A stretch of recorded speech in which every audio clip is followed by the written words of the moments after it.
Hello मेरे प्यारे दोस्तों, बज चुका है सुबह के 6:15 और स्टेटिस्टिक्स का लास्ट में रिवीजन करने का सबसे अच्छा तरीका क्या है? सबसे अच्छा तरीका है हम क्वेश्चन प्रैक्टिस करें एंड फार्मूला से रिवाइज करें। तो मैंने क्वेश्चन प्रैक्टिस के फर्स्ट पार्ट को अपलोड कर दिया है। वो अर्ली एक्सेस में वीडियोस हैं मेंबर्स ओनली के लिए। और अगर मैं बात करता हूँ फार्मूला सीट, तो ये सबके लिए एक्सेस होने वाला है, क्योंकि हम इस तरह के कोई भी वीडियोस को किसी एक के लिए प्रोड्यूस नहीं करेंगे, हम सबको इक्वल अपॉर्चुनिटी देंगे। ओके दोस्तों, तो चलिए शुरुआत करते हैं। अगर मैं फर्स्ट फार्मूला की बात करता हूँ तो सबसे पहला फार्मूला हमारे पास क्या है? Mean average. वो क्या बोलता है? हर एक टर्म को जोड़ दो by total number of terms.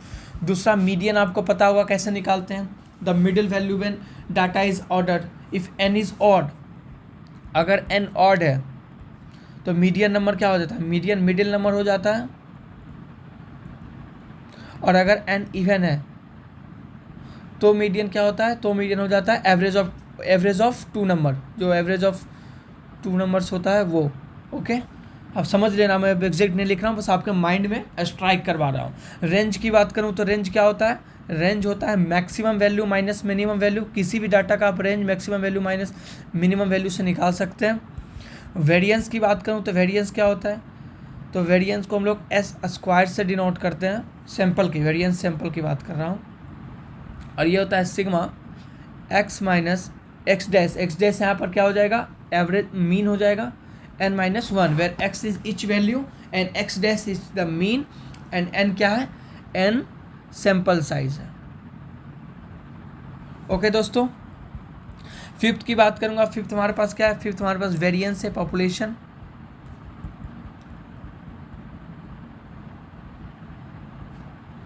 Sigma square is equal to sigma x minus mu का whole square by capital N. Standard deviation की बात करूँगा तो स्टैंडर्ड डेविएशन क्या हो जाता है? सैंपल का अंडर। स्टैंडर्ड डेविएशन का मतलब ही समझना, सैंपल अंडर रूट में वेरिएंस। अब सैंपल की बात करेंगे तो सिग्मा स्क्वायर तो एस स्क्वायर डाल देना। अब अगर पॉपुलेशन की बात करेंगे तो S is equal to under root में सिग्मा स्क्वायर डाल देना, क्या दिक्कत है? ठीक है। अब बढ़ते हैं आगे प्रोबेबिलिटी ऑफ एन इवेंट की। तो प्रोबेबिलिटी आप किसी भी इवेंट का कैसे डिसाइड करते हो? जनरल जो फॉर्मूला है वो बोलता है कि number of favourable item outcomes by total number of outcomes.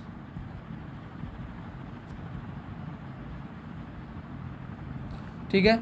Seventh की बात करता हूँ, हमारे पास कंप्लीमेंट रूल है। कंप्लीमेंट रूल क्या बोलता है? कंप्लीमेंट रूल बोलता है कि किसी के ना होने की प्रोबेबिलिटी क्या होगा? वो हो जाएगा वन माइनस उसके होने की प्रोबेबिलिटी एंड वाइस वर्सा। हाँ, म्यूचुअली एक्सक्लूसिव। अगर कोई इवेंट म्यूचुअली एक्सक्लूसिव हैं तो वो किस फॉर्मूला को फॉलो करेंगे? किस कॉन्सेप्ट को? तो वो फॉलो करेंगे P A union B is equal to P A plus P B. ठीक है, मतलब कि म्यूचुअली एक्सक्लूसिव का मतलब इनके बीच इंटरसेक्शन नहीं है। ओके, अगर मैं बात करता हूँ आगे conditional probability and Bayes theorem की, तो अगर हम कंडीशनल प्रोबेबिलिटी की बात करते हैं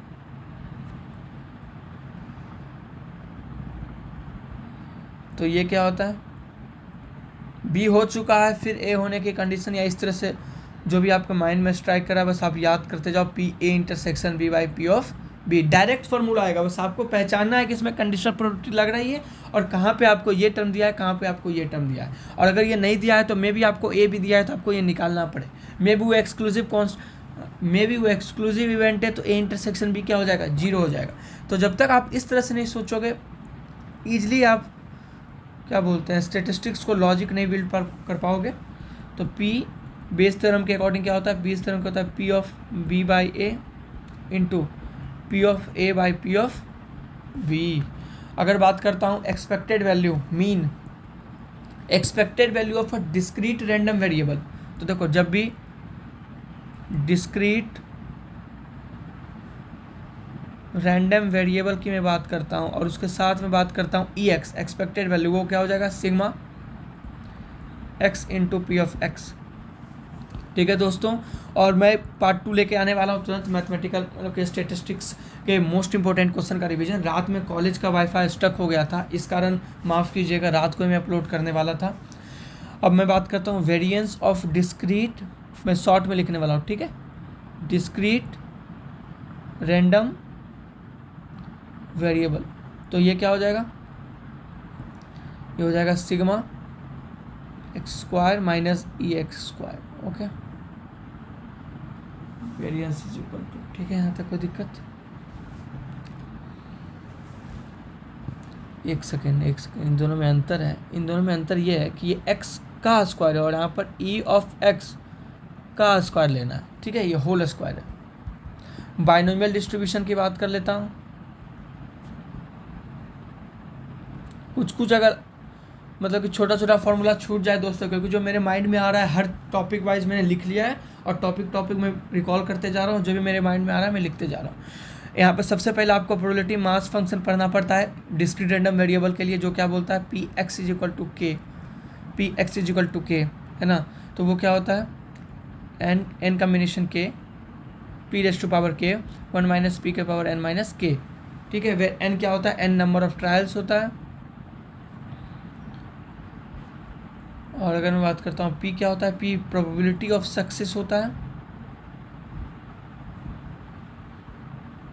ये सब फॉर्मूला देख लेना आप अच्छे से एकदम। के क्या होगा, के नंबर ऑफ सक्सेस होगा, ठीक है दोस्तों। नेक्स्ट क्वेश्चन की बात करता हूँ। यहाँ पर हमारे पास क्या है, नेक्स्ट क्वेश्चन हमारे पास है मीन एंड वेरिएंस। तो अगर हमको मीन निकालना है किसका, एक तो एन पी हो जाता है और एक वेरिएंस हमारे पास क्या हो जाता है, वेरिएंस हमारे पास होता है n P into 1 minus P. ये किसका, ये mean and variance of binomial distribution के लिए ये।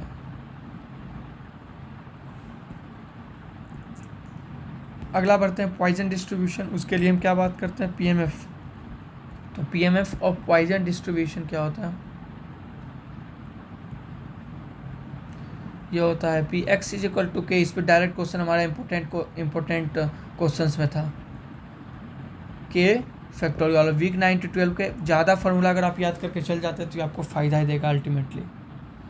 Okay, then we will move on continuous random variable. तो कंटिन्यूअस रैंडम वेरिएबल के लिए हम लोग क्या डिफाइन करते हैं, उसके लिए हम लोग डिफाइन करते हैं probability density function. Continuous random variable, तो इसके लिए हम लोग क्या डिफाइन करते हैं, इसके लिए हम लोग डिफाइन करते हैं पीडीएफ।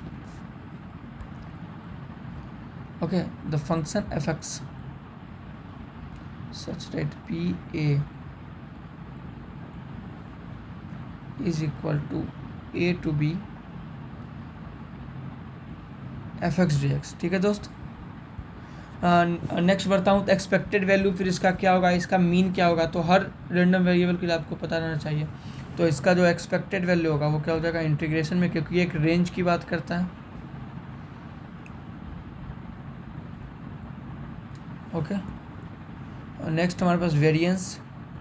मैंने टॉपिक दे रखा है कि हम कंटिन्यूअस रैंडम वेरिएबल की वेरिएंस की बात कर रहे हैं, तो टॉपिक वाइज आपको भी याद रखना है, ये नहीं कि आप दोनों को मैच कर दीजिएगा।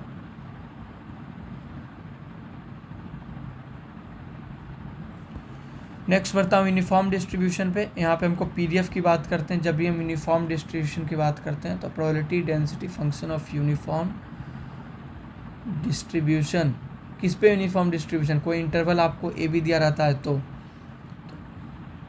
तो पीडीएफ क्या हो जाएगा 1 माइनस बी बाई ए। ये देख लेना, जो ए मतलब कि हर समय बी बड़ा होना चाहिए, बी माइनस ए हर समय पॉजिटिव होना चाहिए, ठीक है। मीन की बात कर लेता हूँ और वेरिएंस की बात कर लेता हूँ यूनिफॉर्म डिस्ट्रीब्यूशन की। तो मीन हमारे पास क्या हो जाएगा ए प्लस पी बाई 2 और वेरिएंस बस आपको यहाँ पर पुट करना है। आपको डाटा केस स्टडी दिया रहेगा कहानी, उसमें से इसको उठाना है और पुट करना है, और कुछ नहीं, ठीक है। अगला बात करता हूँ एक्सपोनेंशियल डिस्ट्रीब्यूशन की।